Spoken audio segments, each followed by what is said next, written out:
Okay, today we are here with Eric Schweitzer from Keller Williams on the Aligned podcast where strategy meets innovation. And Eric, let's get started with you and a little bit about you and what all you have going on up there in Helena and really all over the state. Sure. Yeah, so I'm the broker owner of a Keller Williams franchise. We have offices in my office is here in Helena. We have an office in Butte and we have an office in Great Falls. Awesome.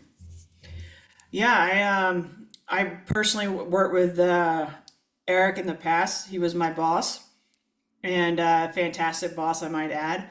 So it was the hardest decision. One of the hardest decisions I ever made was leaving Eric's office. But he is truly good at what he does, and he inspires the people that work with him. And I kind of want to just talk to you about. So you've had three offices, right? It's how is that going right now, and how long have you been in the business? Yeah, so I've been in the business, I guess in the real estate business in general since I think it was 2006 whenever I first got a real estate license. Hmm. So been around for a while now that we're kind of in what I see as a little bit of a market shift. I definitely feel my age in the business because I can think Yeah. back to, we always talk about how in real estate the market goes through cycles, and sometimes it's a shorter cycle, sometimes it's a longer cycle, but I definitely have seen all of the cycles play through at this point. So, Yeah. as we're kind of in the market cycle to where, we came out of the COVID stuff and now we're, I would say, squarely back into a buyer's market to where prices are, we're still seeing price appreciation, but it's definitely slowed down back to what is a little bit more normal of, 3%, 5% kind of price appreciation year over year. Right. Seeing a lot more listings coming on the market, days on market are sitting, so houses are sitting longer, especially after all the craziness of COVID. Now it seems like all the balls are back in the buyer's court as far as what they get to ask for, negotiation and everything like that. So it's actually to me it's kind of fun to just see that it's like, hey, we're just back in this market, and so right now what's going on feels a lot like what we felt back in 2010, 11, 12, stuff like that, to where it's, we kind of came out. Now back then it was, we obviously had like a total housing and mortgage meltdown, and then it was a Right. slow kind of creep back out of that.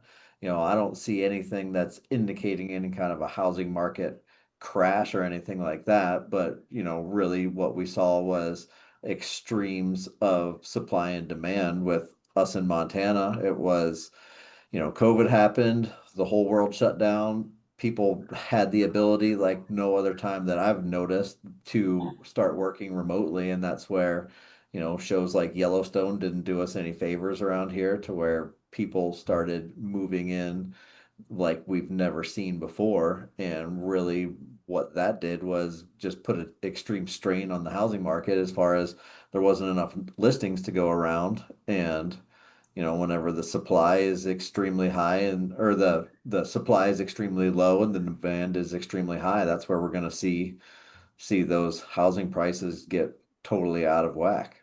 So let me ask you, with that being said, like, do you see that Montana is one of the highest ranked, in uh, appreciation, right? So we're up there with New Mhm. York and California and everything in our market. We're above the national average, well above it.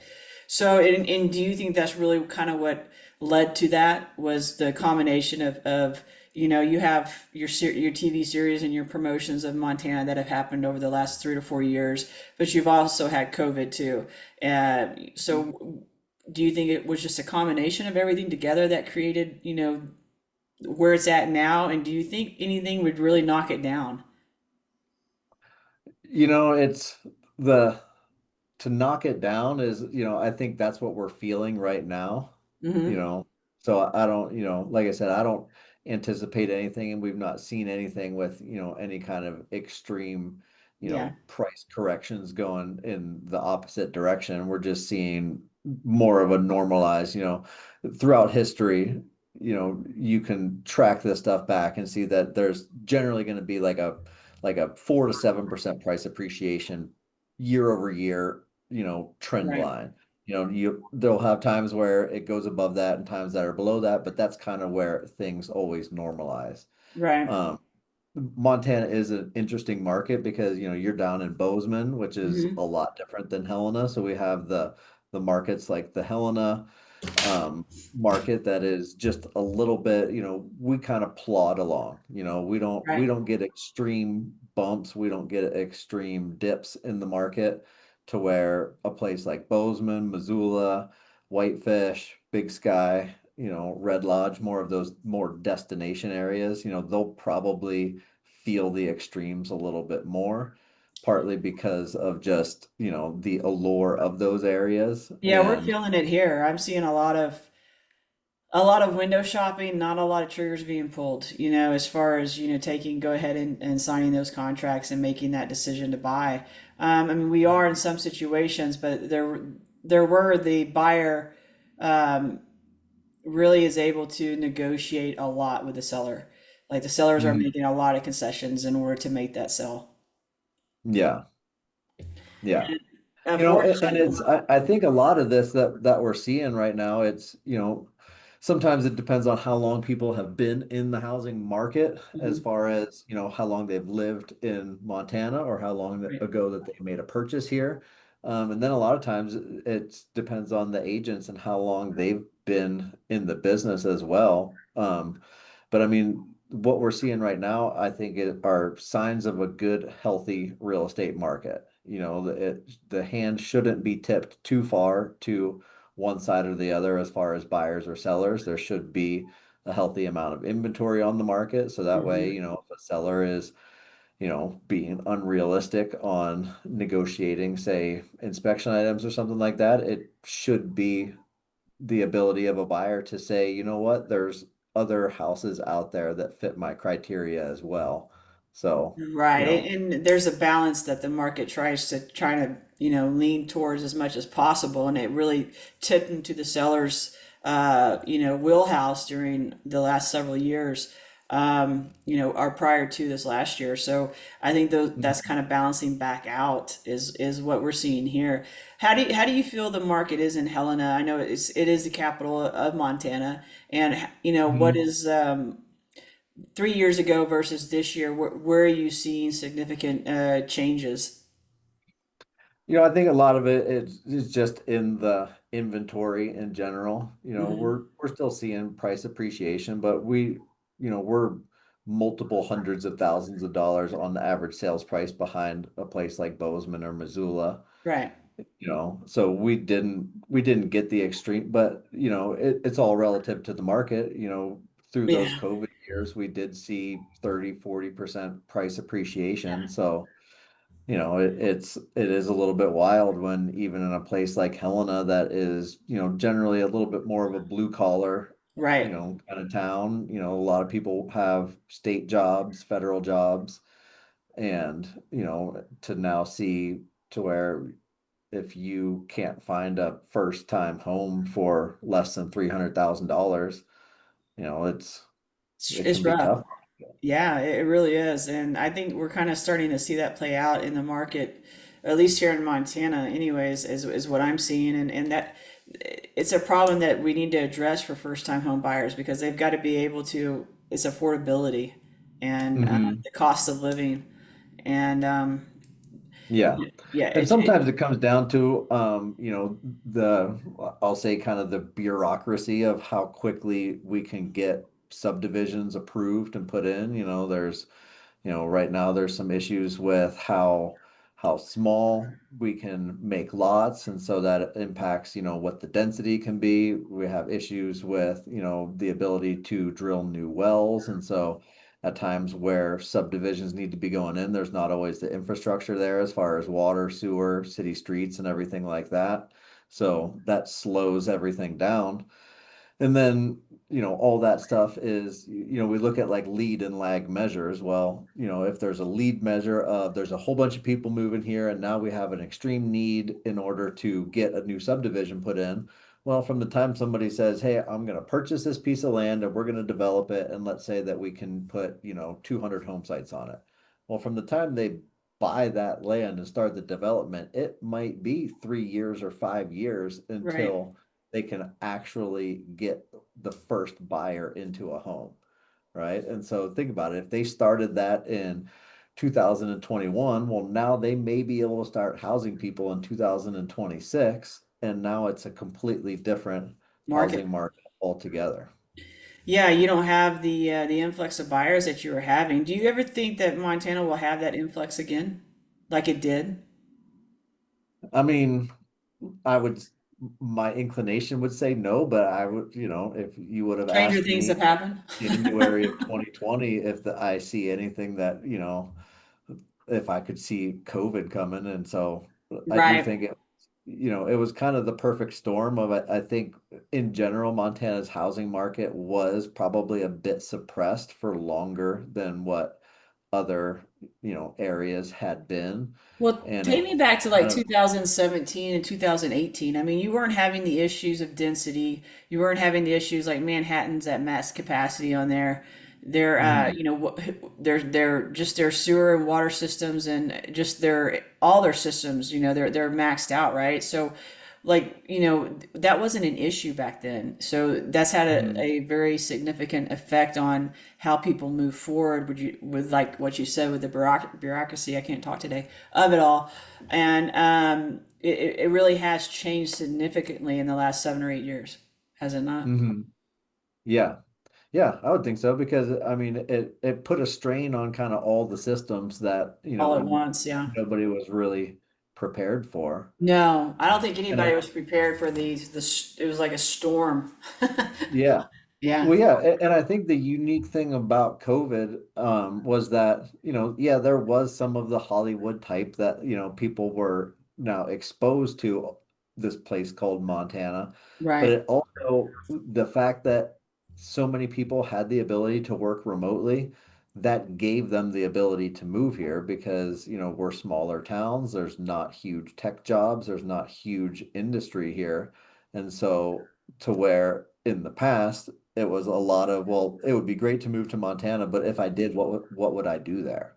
Right. And so for the ability for people to say, because they came from all over, but I feel like we saw a lot from, the coast of Seattle, Portland, San Oh yeah, a lot of Francisco, Washington. everything like Yep. that. So for all those people to be able to take their high paying jobs, and this is what we saw was we saw them bringing a high paying job so they could not only afford more house, but they were selling a super expensive house somewhere else.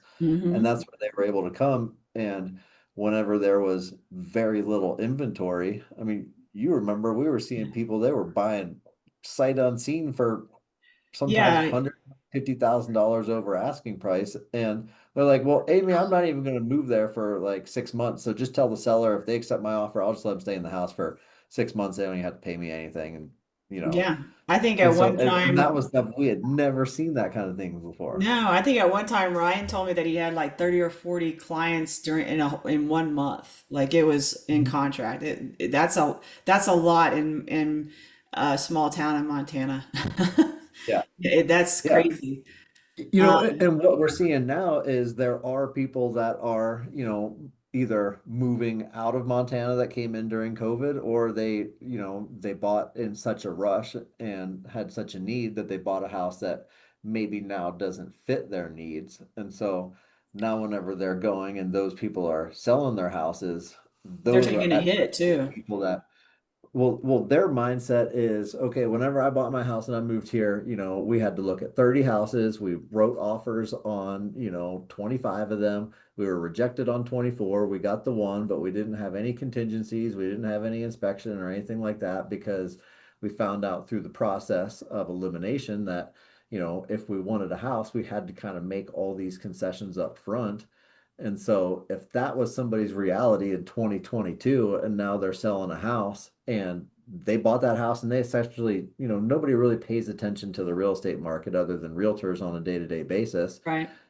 except for whenever they have a need to buy or sell. So there are people out there that still have that mentality of, oh, well, we're going to put my house on the market. And then Amy, you're going to have some offers for me to review the next day, right? We're going to pick which one we go with. And then away we go. And, Yeah. you know, and I say that's why in my mind now whenever I'm telling the agents and coaching the agents, like, well, if you do everything right and we have great staging and your house is Yeah. priced properly and we got great photos and everything and the marketing's on point and we're doing open houses, hopefully within 4 to 6 months, we're going to have your house sold. And before it was Most four to people are five, like, 4 to 6 days. yeah, Yeah, yeah, it's a substantial difference. Um, yeah, yeah, I have buyers, as sellers call me, let's put it on the market. I want to get it sold in 30 days. And I'm like, well, there's a real good chance that won't happen. We're not going to sell it in mhm, 30 days. That's going to be really difficult to do unless you put it at this price. And 9 times out of 10, they don't want to put it at that price. So, yeah, because yeah, they what their cost into the situation was so much more. So mhm, a lot of sellers are also stuck, and I have a lot of people who basically uh, they come in thinking that the market should be keep going down, and more concessions being made. But the fact of the matter is, a lot of these people are bought these for at these higher prices. They can't afford to get out of them, but they're not so in debt, and they're not in such a situation where they would go bankrupt either, right? So they're just stuck, and so you kind of have a stalemate of a market in a lot of these places, and yeah, that's kind of what I'm seeing is nobody wants to make a move. It's just a stalemate, and the buyers are like, this is going to keep crashing or keep going down, and the sellers are like, well, no, it's not, because I'm not going to sell it for that, because I paid much more for it. So we have mhm, that's what I see going on in like the Bozeman area. But my other question to you is, how are your agents handling this? Like your good agents that are tried and true, and they're always producing something. Something's coming up. How are they mhm. being affected, and where are you seeing the agents do the best job? Like, what makes the difference? Yeah, that's a great question. So really the best agents are the agents that can analyze the market and adjust quickly, right? Because what was working in 2021 and 2022, well, that's not working anymore, Yeah, right? And at times it's like, well, maybe even what was working at the beginning of the year isn't working now 8 months later. yeah, Right. And so that's where, the best agents are the ones that, that treat it like a job, just like anything else, and are hmm, showing up and are working every single day and right, are at times right now in this market working harder than they have in the last 2, 3, 4, 5 years. yeah. I And definitely because see that. you're gonna have, if you're a listing agent, you're gonna have more listings, and you're gonna be carrying more listings right now because they're gonna be sitting on the market longer. And that's just market data that, there's nothing you can do. Going back to your comment about, the price and everything, like you can't just price everything at a fire sale price to Mhm. cause it to sell, Right. right? There are market dynamics and economics at play that say, Amy, if we're going to sell your house, this is the price we expect that it's going to sell at. Hmm. However, it's going to take probably 30 to 60 days for us to find the buyer for Hmm. your house, you Right. know. And a lot of times there's nothing, unless you want to essentially give it away for a wholesale price less than what you should, you know, it's Yeah. get That's the inventory on the shelf and wait for the buyer to come along. Yeah, and that you have a lot of with sellers. They used to think it's so easy. It's there's a lot of sitting back and waiting that they're not used to, coming off of the previous market around here. So that I Hmm. see a lot of agents dealing with that too, and Yeah. but I mean, it's the same everywhere. It doesn't change. Your good agents, your listing agents, they're all seeing the same thing and saying the same thing, and that's when you've got a significant change happening, and you just kind of got to stick with Hmm. it. Um, Yeah. Where do you? And it's interesting too with looking at agents and seeing what kind of market they got into whenever they Mhm. got their real estate license, because I do notice if people, if they first became licensed in those COVID years, they didn't have to develop the The skills and skills? everything that an agent that came in say a downward moving market or more of just a flat market, Yeah, because like we've said, whenever you can go out and you can list and you're in a speed-based market where all you got to do is be the first agent there to talk to somebody about selling their house. And you're essentially like, okay, well, let's list it. I think your price is going to be right here. And the right. seller says, well, I want to sell it for 50 grand higher than that. And the agent's like, okay, well, let's give it a shot. I'll take some photos with my phone. We'll throw it on the online. And lo and behold, you're getting offers for probably even higher than what that agent thought was a Yeah. too high of a price. And so those agents are not as versed in, how to educate a seller on what the market is doing, how to be prepared, how to prepare their house for a sale and everything like that. And, if they're not now able to quickly adjust and adapt and adjust their skill set and learn how to be more of an educator, how to be more of that economist of choice for their clients, Yeah, the those are the communication. agents that have a hard time. Yeah, you've got to be able to communicate. And I think a lot of agents that came in during that time frame don't know how to communicate those things, or and sometimes they do. They're just scared to because they're not.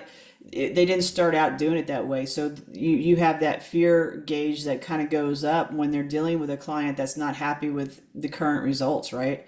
You Hmm. start getting past that 60 or 90-day mark, and you've got them, beating up your phone. The agents, they don't want to be, you got to kind of tell them the hard truths of the matter, and they don't really know how to articulate that in a lot of situations.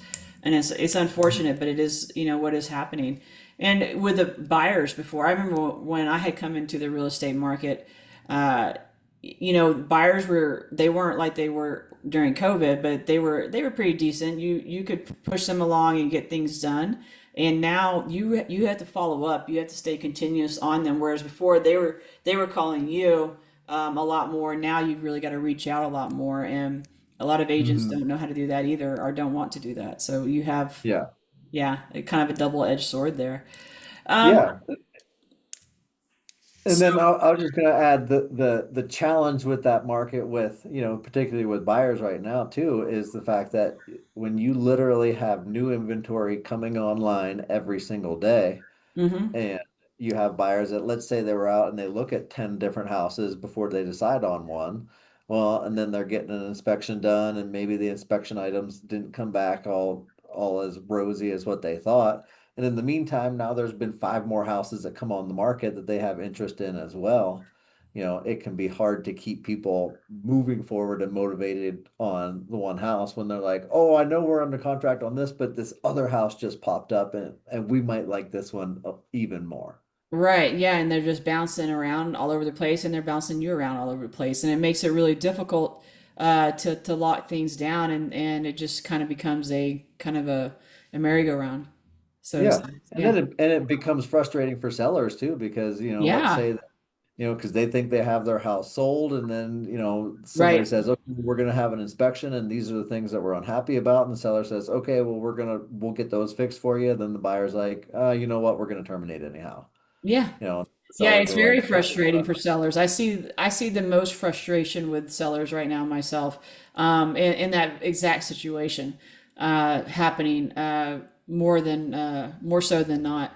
The last thing I kind of really want to talk about is AI and technology, and what is your office and Keller Williams doing as far as mhm, AI and keeping up with all the channels that are the tools and everything that is going on right now. Um, mhm. what are y'all doing to kind of keep up with everything and innovate? Yeah. Yeah, so we're teaching a lot of classes around AI right now. Some of them are a little bit more introductory to just getting agents, getting them familiar with what is AI, what are the different platforms, how do they use them. A lot of agents, and I taught a class last week on AI, and I kind of put myself in this bucket to where, like, the older we are, the harder it is for us to really understand well, what is this new technology and how do we properly use it?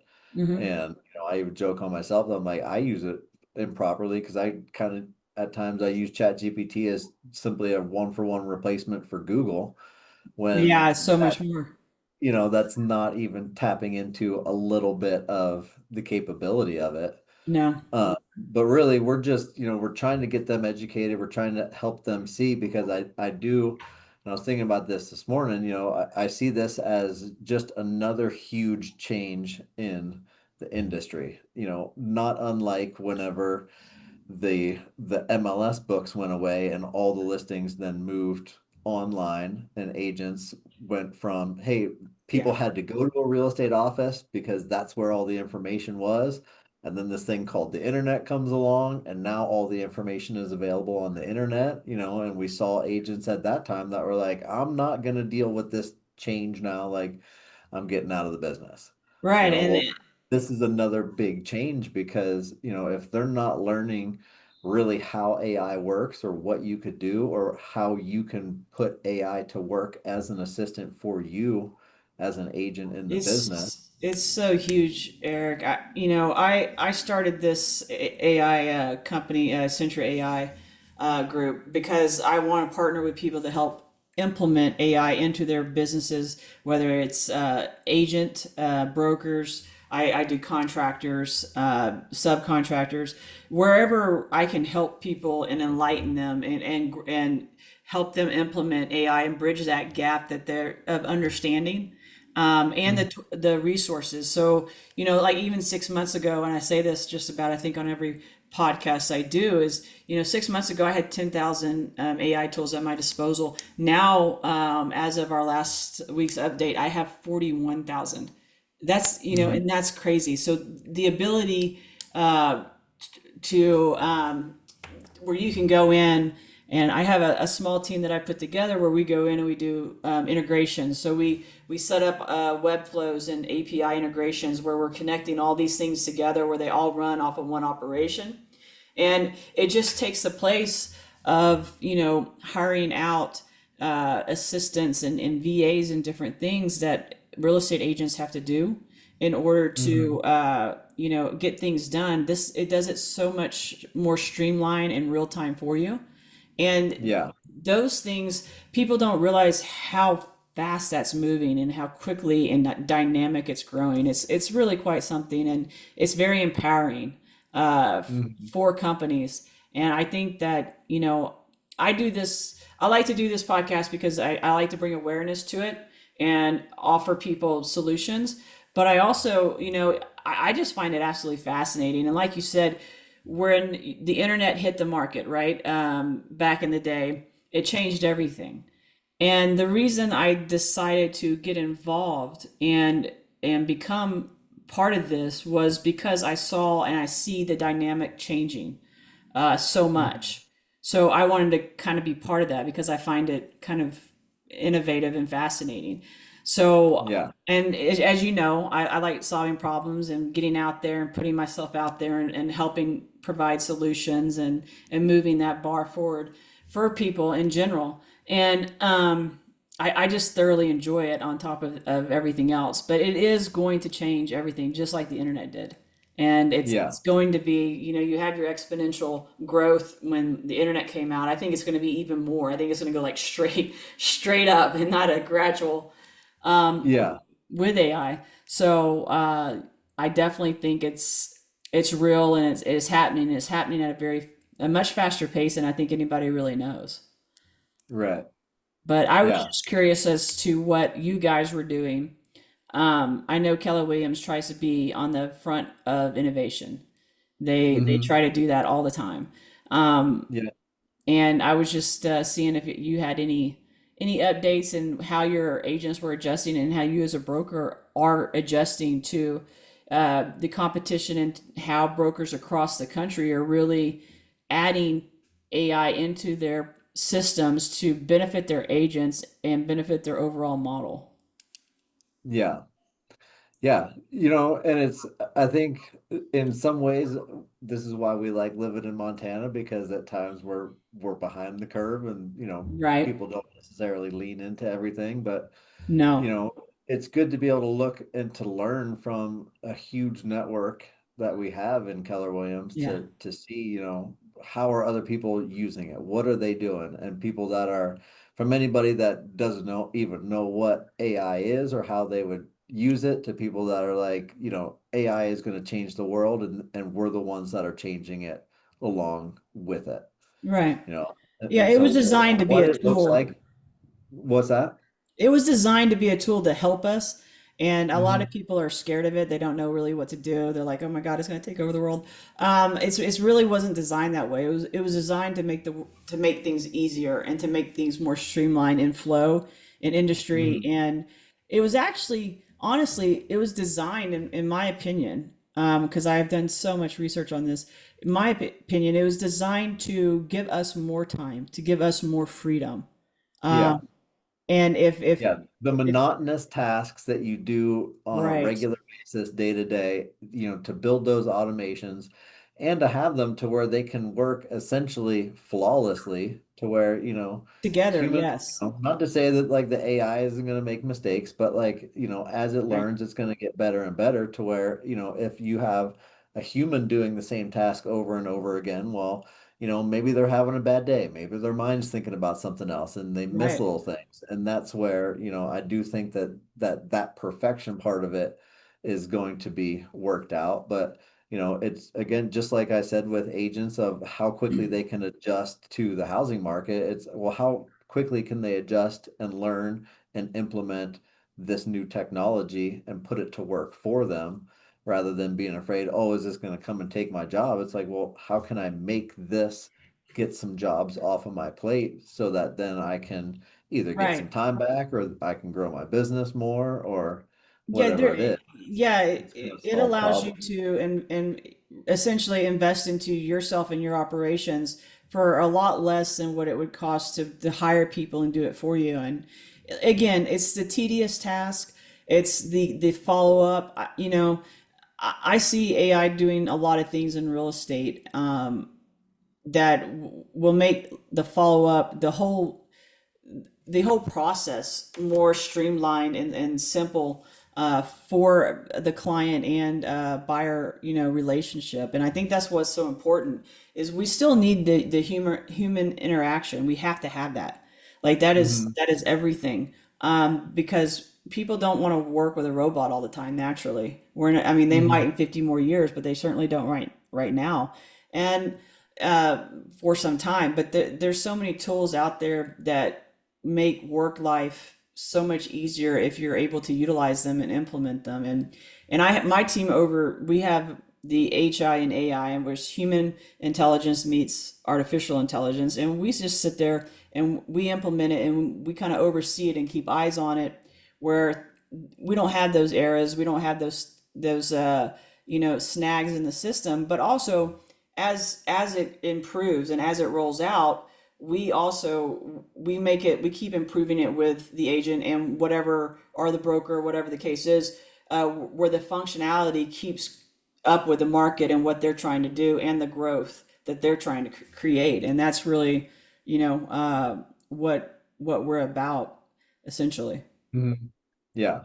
Yeah, and I truly think that the agents that learn it at a high level and implement it at a high level, you know, the benefit is going to be to their clients are going to have a better experience Hmm. than if AI was not involved. No, I completely agree. And that's what we're trying to get ahead of here, and be able to help not just the agents and brokers, but the clients' experience as well. And when you have that, you have returning clients and you have better referrals. And I mean, you just the whole process is amped up to benefit everybody across the board. And Yep. I like the win-wins. So, Yep. yeah. All right. Well, thank you so much for coming on today. I really appreciate all your insight. You're always so Yeah. helpful, and everything we could probably talk for hours. But again, we really appreciate it. Well, thanks for having me on. It's been a lot of fun.